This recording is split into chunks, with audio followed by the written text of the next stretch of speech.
So in life, there are moments when you stop and ask yourself, how did I get here? Like, why am I standing here? Well, this is definitely one of those moments for me. And I find myself going back to the beginning, back to my roots. I was born to incredible parents, amazing parents who served as doctors in the Indian Army. I was the firstborn. And as far back as I can remember, I made my parents very proud and happy 99% of the time. Okay, slight exaggerations of personal achievements are allowed from time to time, don't you think? My brother was born a few years later, and even then, nothing changed for me.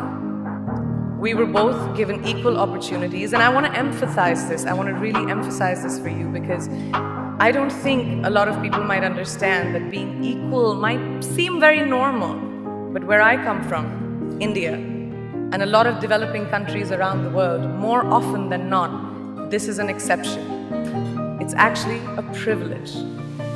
My first experience of the glaring disparity between boys and girls came at a very, very young age.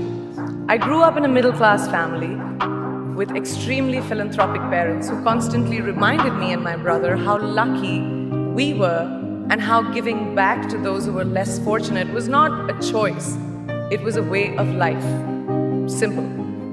I was 7 or 8 years old when my parents started taking me on these visits in a traveling clinic to developing communities around and villages around the city that we lived in called Bareilly. We were packed into this ambulance and my parents would provide free medical care to people who couldn't afford it. My job at the age of 8 was assistant pharmacist. So I would count all the medicines, put them in an envelope and give it out to patients, and I really took my job very seriously. Very seriously. But the more I went on these expeditions, the more I began to notice the simplest things that distinguished a boy from a girl or a man from a woman. For example, girls were pulled out of school when they hit puberty because they were considered ready for marriage and babies. That's 12 and 13, while boys still enjoyed their childhood. Or basic human rights such as healthcare were denied just because they were women. Let's call this whole experience trigger number 1 for me. Fast forward a few years and many, many triggers in between. Like a producer-director, for example, early on in my career, I must have been about 18 or 19, telling me that if I didn't agree to the ridiculous terms or painfully low salary in his movie, that he would just replace me. Because girls are replaceable in the entertainment business. That was a memorable one. Made me decide to make myself irreplaceable. But I think what really moved the needle for me and ultimately led me to create the Priyanka Chopra Foundation for Health and Education and around the same time partner with UNICEF was an encounter with my housekeeper's daughter. About 12 years ago, I came home from set early one day and she was sitting in my library reading a book. And she must have been 8 or 9 years old and I knew she loved reading. So I asked her, I was like, it's a weekday, why aren't you in school? And she said, oh, I don't go to school anymore. So I went and asked her mother and I said, why isn't she in school?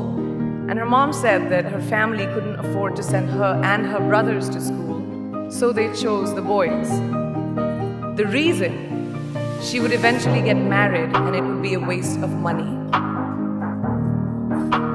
I was completely blown and it shook me to my core.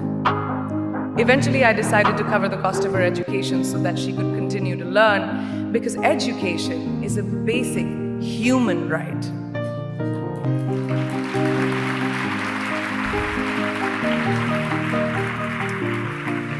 And a huge necessity, especially today. From that point on, I was determined to make a difference in as many children's lives as I could, in whatever big or small way that I could contribute.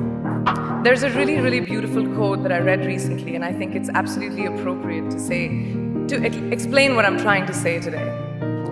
The hand that rocks the cradle, the procreator, the mother of tomorrow, a woman shapes the destiny of civilization. Such is the tragic irony of fate that a beautiful creation such as a girl child is today one of the gravest concerns facing humanity.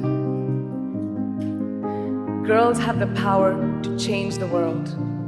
It is a fact, and yet today, girls are more likely than boys never to set foot in a classroom, despite of all the efforts and progress made over the last 2 decades. I'm just going to give you a stat, more than 15 million girls of primary school age will never learn how to read or write, compared to 10 million boys. Primary school, it's the beginning of our future. Over the last 11 years, I have witnessed firsthand the incredible work that UNICEF does for children around the world, especially victims and survivors of child marriage, displacement, war, sexual violence. But there is still so much work to do. And for me, that is the fuel to my fire. The reason I am so committed to this cause, and that is where my passion stems from, because I know that a girl's education not just empowers families, but communities and economies. A result of her education, we all do better. It's just as simple as that. As entertainers and influencers sitting in this room, I feel that it's our social responsibility to be a voice for the voiceless, which is why I applaud each and every woman in this room for being such a badass.